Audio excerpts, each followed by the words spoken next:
Em nome do Pai, do Filho e do Espírito Santo. Amém. Que a graça de nosso Senhor Jesus Cristo, o amor do Pai e a comunhão do Espírito Santo esteja convosco. Bendito seja Deus que nos reuniu no amor de Cristo. Irmãos e irmãs, bom dia. Que bom poder estar neste domingo aprendendo e levando um pouco da mensagem, um pouco da palavra de Deus, para que nós sejamos cada vez mais fortalecidos na palavra de nosso Senhor Jesus Cristo. Hoje, um dia festivo, um dia em que comemoramos Pentecostes, né? Então, hoje é um dia de muita alegria e motivados por essa alegria, nós vamos então proclamar o Evangelho de Jesus Cristo, narrado por São João. O Senhor esteja convosco e Ele está no meio de nós. Proclamação do Evangelho de Jesus Cristo segundo João. Glória a vós, Senhor. Ao anoitecer daquele dia, o primeiro da semana, estando fechadas por medo dos judeus as portas do lugar onde os discípulos se encontravam, Jesus entrou e, pondo-se no meio deles, disse: A paz esteja convosco. Depois dessas palavras, mostrou-lhes as mãos e o lado. Então os discípulos se alegraram por verem o Senhor.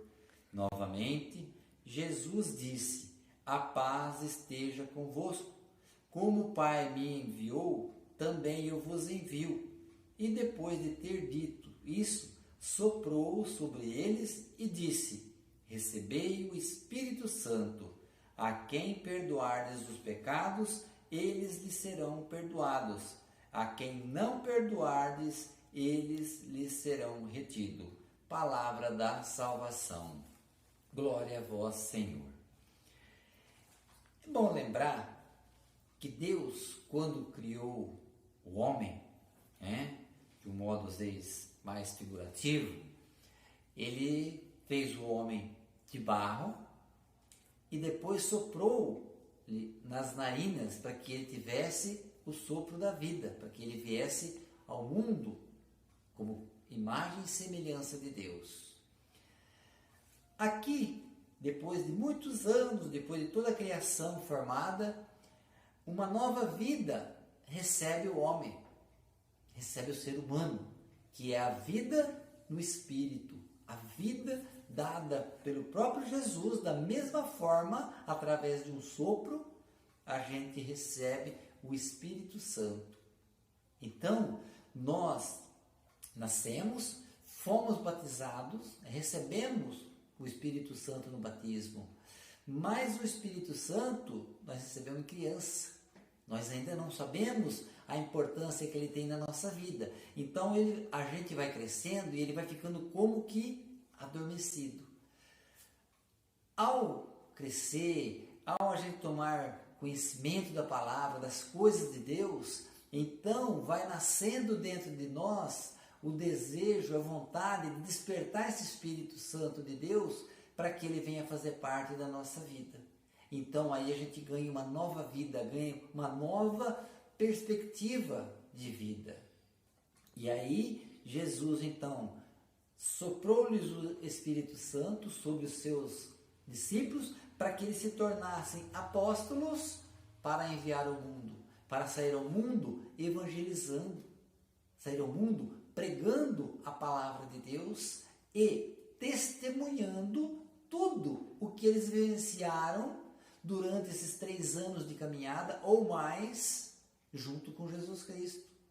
Porque quando nós precisamos testemunhar algo, nós precisamos ter certeza daquilo que vamos testemunhar. Então, Jesus veio preparando eles todo ao longo da vida em que Jesus fazia parte face a face com eles. Agora, Jesus volta para Deus, mas deixa o Espírito Santo para quê? Porque através do Espírito Santo eles são capacitados para pregar o Evangelho. E aí entra uma outra questão, a questão da pregação.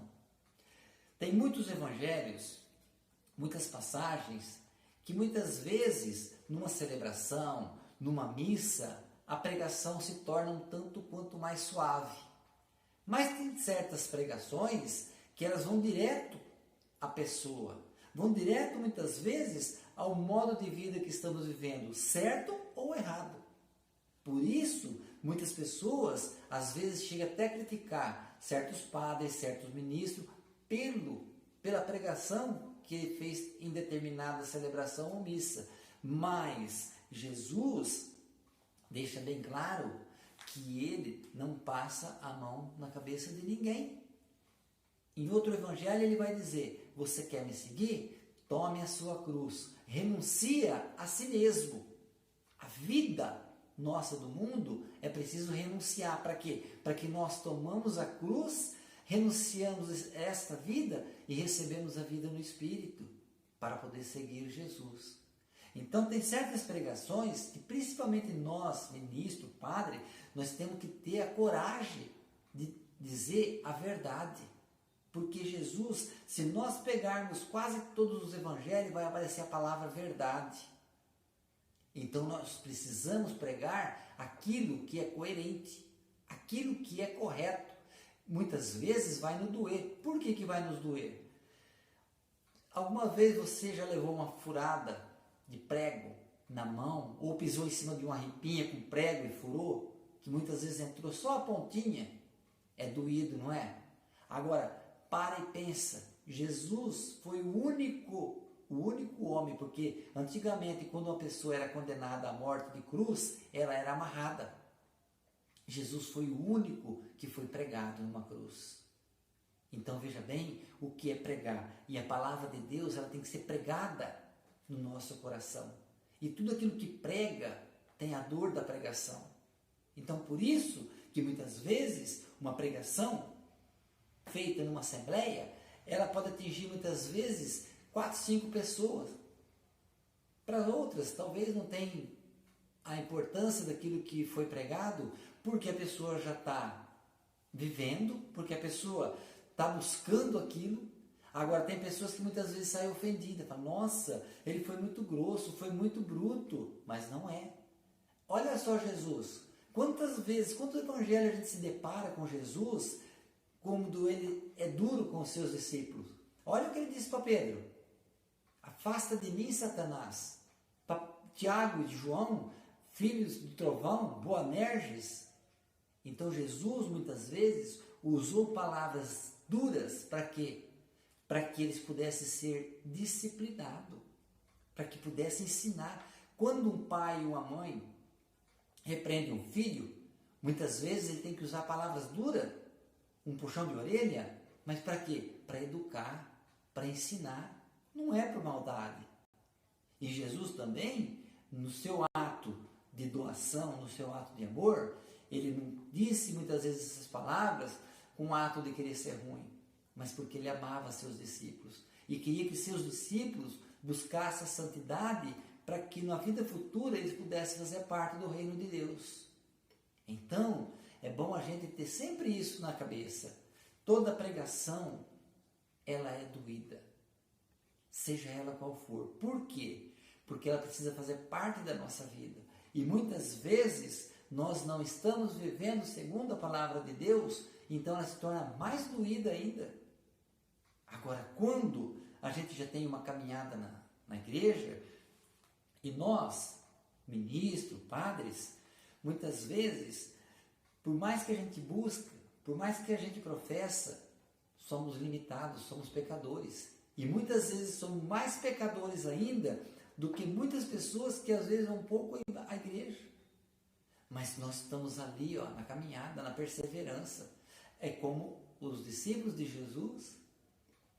Quantas vezes eles duvidaram, quantas vezes eles pensaram em desistir, mas eles ficaram firmes na perseverança, na persistência, até que eles tiveram toda essa comprovação. Jesus, desde a Sexta-feira Santa, ele, na sua paixão, até agora Pentecoste, esse é o tempo em que ele aparece muitas vezes ressuscitado aos seus discípulos, para que eles não tivessem dúvida, para que eles tivessem certeza daquilo que eles iam anunciar, daquilo que eles iam pregar.